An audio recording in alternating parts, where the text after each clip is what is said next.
Welcome into NBA Now by Chat Sports. We are just a few days away from the NBA regular season coming to a close, and with about 4 or 5 days left in the regular season, we thought it would be a good idea to pop up here and give you an update on where things stand in the NBA playoff picture. Regular season ends on Sunday for every single team. Next Tuesday that is when the play-in begins, and the following Saturday is when the playoffs officially get underway. Make sure you are subscribed to the channel, though, because on Sunday, when all of the games finish in the East and the West, we will come back with a video detailing the entire playoff picture from play-in to the top 6 seeds in each conference and potential matchups. So make sure you hit that sub button. I'm Nic Rohloff. I'll see you on Sunday for another video, so make sure you turn on those notifications as well. Let's start in the Western Conference when we look at the playoff picture, because this is where things stand right now. And the top 10 seeds are basically set. It's just a matter of where these guys will actually finish in. Big matchup tonight between the Timberwolves and Nuggets, the top 2 seeds in the Western Conference. If you're watching this on Wednesday, this game will basically decide who gets the top seed in the West, as they are tied right now in record, and then obviously a big game today as one could jump out in front.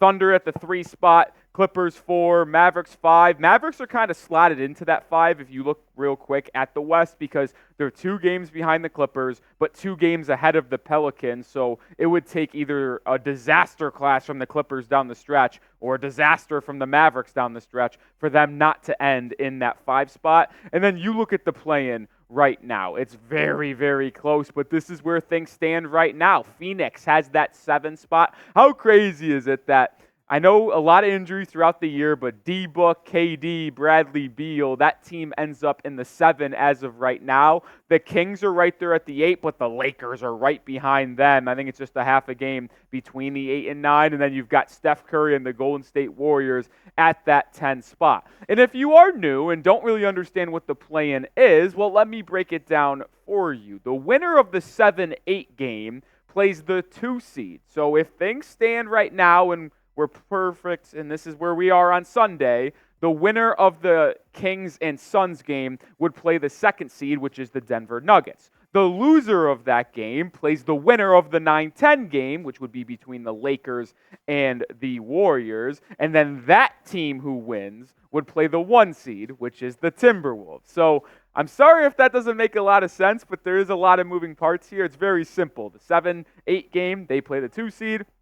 Loser plays the winner of the 9-10. Winner of that game plays the number 1 overall seed. Speaking of the number 1 overall seed, who is the best team in the Western Conference in your opinion? I think I'll still ride with the Denver Nuggets. We'll see if they actually get that top seed in the West. If they beat Minnesota today, they'll be in a good spot for that top overall seed. But I would go Denver Nuggets. Let me know your best team in the West down below.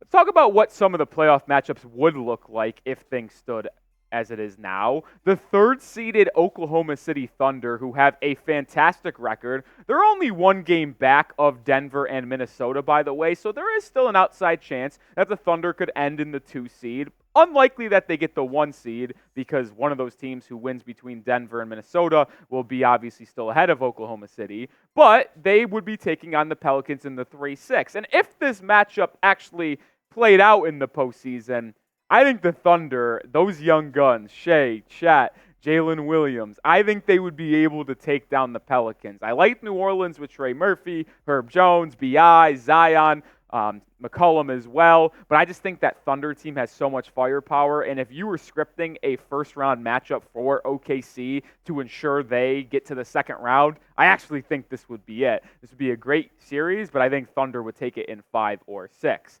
The other Western Conference playoff would be probably the best matchup in the first round in every single game and matchup between 2 conferences. The Clippers as the 4 seed taking on Dallas as the 5. Luka, Kyrie, hopefully Kawhi comes back from injury with James Harden and Paul George. The storylines are there. The firepower is there. And could you imagine, with how hot Dallas has been and how well the Clippers have played ever since getting James Harden in the beginning of the year, that one of these 2 teams would be out after 1 round of the playoffs? I think both franchises would say a failure of this season would be that, right? If they get out in the first round. This would be an all-time first-round playoff series, which I would see this going 7 either way. It'd be tough for me to pick against the Clippers if Kawhi comes back healthy, but that is the biggest storyline, right? Kawhi's missed the last 6. Can he be healthy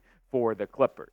We're going to move over to the Eastern Conference in just a second, but we are sponsored by PrizePicks, the #1 daily fantasy sports app in North America with more than 3 million members. It's the easiest and most exciting way to get in on the action while watching your favorite sports and players. It's so simple. You pick more, you pick less. It's that easy. The men's and women's college basketball tournaments are over, but the playoffs are getting underway in just a week in both the NHL and the NBA. And when these players take the competition to new heights, make sure you are in on the action where you can win up to 100 times your money on PrizePicks. It's just absolutely ridiculous. You could go between basketball, hockey, MLB, League of Legends. I mean, they have it all on PrizePicks. And I'm looking on my entry today, specifically to Miami and Dallas, 2 teams that are fighting for playoff position. Bam Adebayo has actually become a three-point shooter as of late. I'll take the more than on half a made 3. This is a demon pick, which means it's very unlikely or higher risk, I should say, but it also is a higher payout. I'll take the less than on Luka Doncic, 30.5 points. A little birdie told me that he might not be playing his full normal minutes today, so I think the less than is a good, safe pick. And then I'll also take the more than on PJ Washington, 11 points. He's been playing really, really well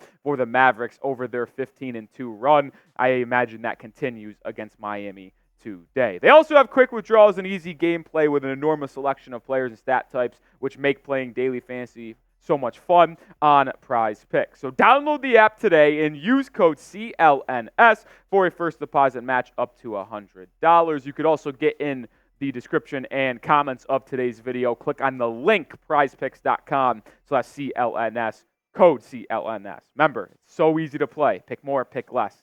That easy. Let's shift over to the Eastern Conference now, where this is ever-changing, and there's still a lot of room for change in the East, right? You basically have the play-in set between the Sixers, Heat, Bulls, and Hawks right now, but the top 6 seeds could actually be interchangeable as well. You see the game back column on the right side of that little left side. The Magic and Cavs have the same record. The Pacers are just a half game back of them.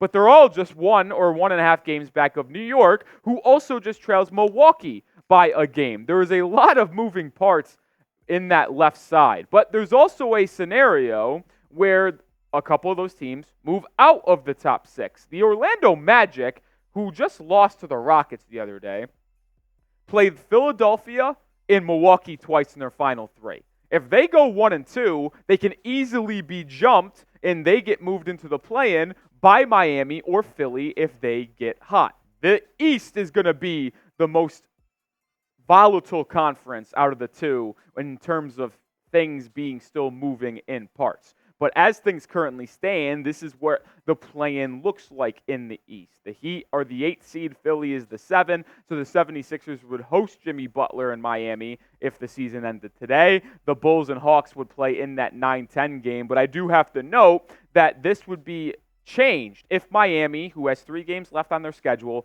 if they go 3-0 and beat the Mavericks tonight, as well as beating the Raptors twice, who they finished the season out with on Friday and Sunday, Miami just jumps Philly because they have the tiebreaker when they play the same equal amount of games.